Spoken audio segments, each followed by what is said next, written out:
What you see here is $10,000 on the table.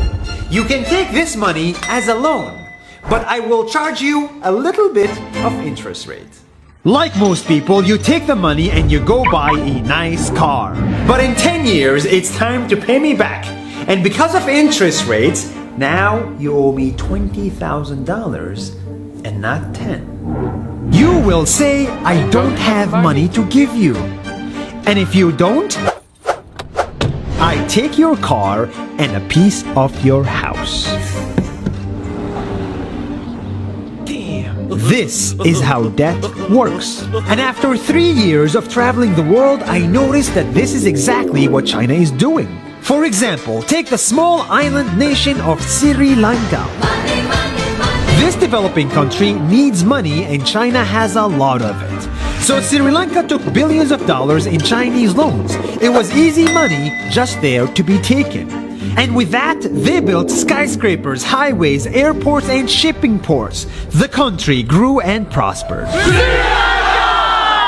But few years later, this easy money came with interest rates, and Sri Lanka was so much in debt that it couldn't pay back China its money. And the only way out was to give China control of what they had built. In other words, Sri Lanka lost a piece of its home to China because of debt.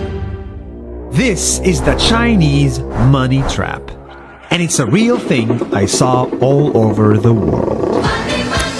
In Papua New Guinea, I saw $2 billion in loans given by the Chinese to build skyscrapers, infrastructures, and ports. But there is no way this remote developing country can pay it back or its interest rate. And the only way out is to give China control of the country. In the Maldives, Pakistan, Malaysia, Laos, Kazakhstan, Mongolia, Egypt, Kenya, and South Africa,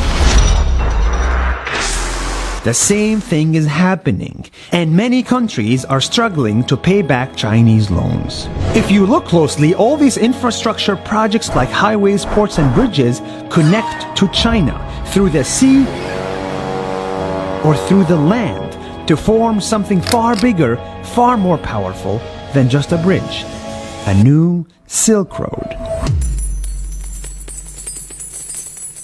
The world is already made by China, and I think slowly it will be owned by China. Don't get me wrong, building bridges, ports, highways, and airports is a great thing for the people and the country, but they come at a very high cost. And when these countries can't pay back the loans, these countries will lose their homes. One thing my parents had taught me is that there's no such thing as a free lunch or a free ride. So if we're not careful with our money or other people's money, then we better start learning Chinese.